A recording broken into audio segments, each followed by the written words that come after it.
Hey everybody, Austin here. So I just figured I would make a video about kind of my departure from hammock camping, at least for this year, explain the reasons why. I am super happy with the Durston X-Mid 2P tent, which is what I ended up with, but I wanted to kind of explain how I got to this. So for those that didn't get a chance to see it, I made a video announcing that my brother and I were very fortunate enough to get 2 permits to hike the John Muir Trail this summer. But both my brother and I are avid hammock campers, so we had to figure out what tent was going to work for each of us. So I started looking at some of the criteria for what I wanted. Had to be lightweight, period. I'm going to be counting every single ounce that goes onto my back for this trip, so it had to be something lightweight. I like the idea of trekking pole tents. Just the fact that I'm going to have 2 trekking poles with me no matter what tent I choose, I'm still going to be carrying trekking poles. So I like the idea of a multi-use tool, so you can use the trekking poles during the day and then use them to set up your tent at night. So I liked that idea. So my first stop was obviously going to be the tried and true Z-Packs duplex, which is kind of like what everybody seems to go to for a trekking pole tent. And I got the chance, so my brother and I got the chance to hike with Crow and Leonidas last September when we hiked segment 1 of the Mountains to Sea Trail.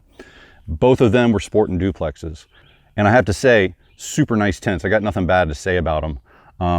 But it helped me kind of get an up-close personal look over a couple of nights to see how they dealt with the different things, because we had rain and condensation and all that fun stuff.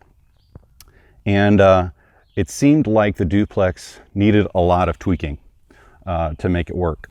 So, but I mean, it's super light. I don't remember the exact weight, but super light and a very, very good tent. I got nothing bad to say about it. But it's also pricey. I think it goes for like $600.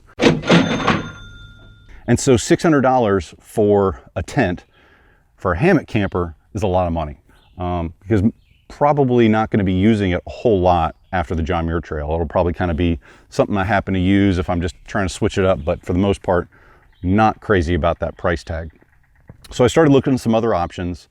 I looked at tarp tent, Gossamer gear, a whole bunch of other places. I looked at the Lanshan, and all of those are single wall tents, just like the duplex. And the thing with the single wall tents is condensation can be an issue. I mean, it's an issue with every tent, no matter what tent it is. But I wanted something that kind of addressed it. And so that left me with double walled options. And so with double walled options, there's not a whole lot of trekking pole tents that are out there that are double walled. Looked at freestanding tents. My brother went with a Big Agnes freestanding tent, and he really likes it, but I didn't like the idea of bringing poles along. I was really kind of married to this idea of a trekking pole tent. And so doing research and whatnot, and I came across the X-Mid 2-person by Dan Durston, and really like just the whole idea behind it. And it just really seemed to check all the blocks for me as far as function, weight, just it's all there. And it's a double wall. So what I like about the way that Dan Durston approached the design of this tent, he really built it from the bottom up. Fundamentally looked at function, and there's really no other tent on the market like this one. Usually when you have some type of issue with a tent, whether the ceiling is too low and so you add a strap to keep the ceiling up or whatever, you have to add something to the tent design in order to fix that problem.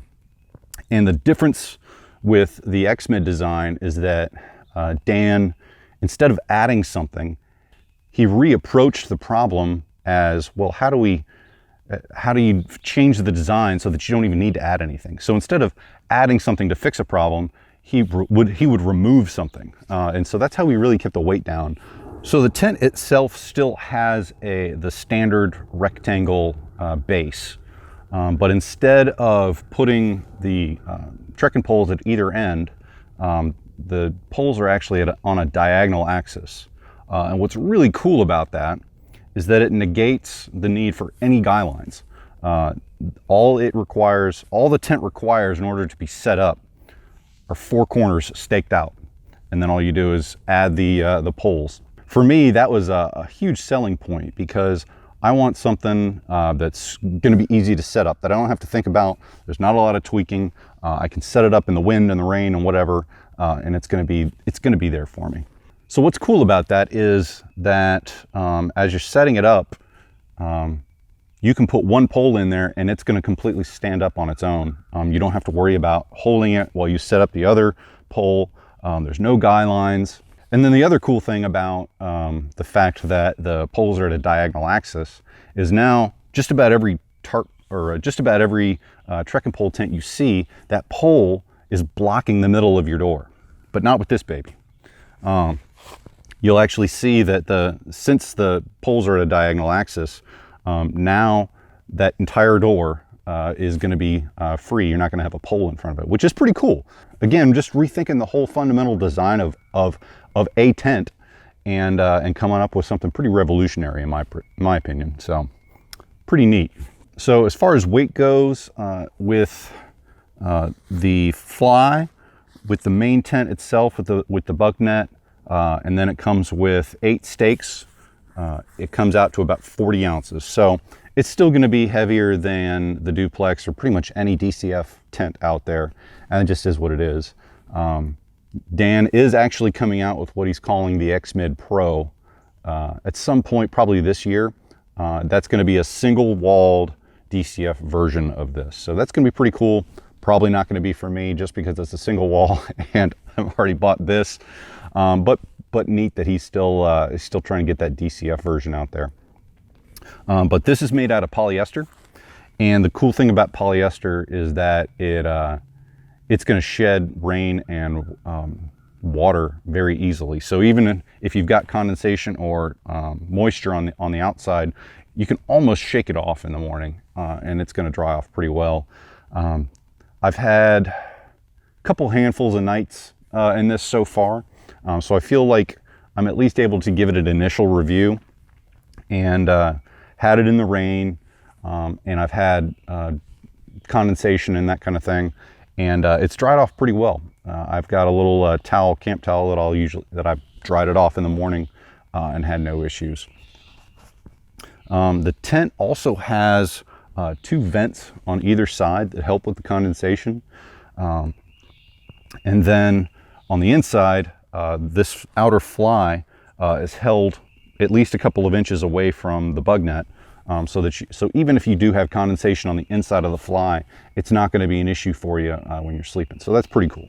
So let's go inside the tent, and I'll show you kind of why I went with the 2-person as opposed to the 1-person version. So here I am in the inside, and you can see so to give you some perspective, I'm 6'2", I'm sitting on my pad, and I'm still kind of brushing up on the top, but you can still see there is at least, I'd say, a solid 4 inches between the top of the bug net and the ridge line for the fly. So at least enough headroom for me, being 6'2". So some of the cool things about what the pole placement and the poles on the rectangular axis or on the diagonal axis give you is that tons of headroom right here, right next to the pole. You can see the pole is here, and so there's nothing blocking the door. So I got full access to the door here. The pockets here are really well placed. There's 2 pockets for just general storage, and both sides of the tent are identical.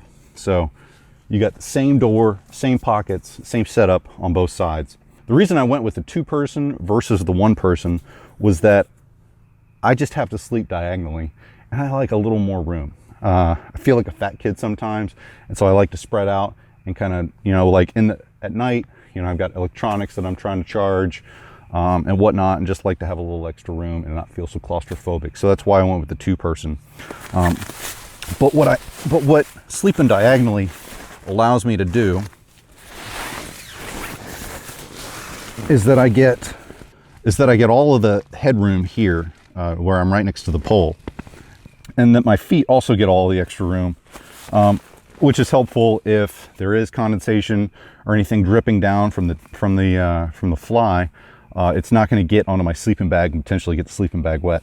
Because you can see, if I was to sleep here, I'm not going to have as much foot room or head room.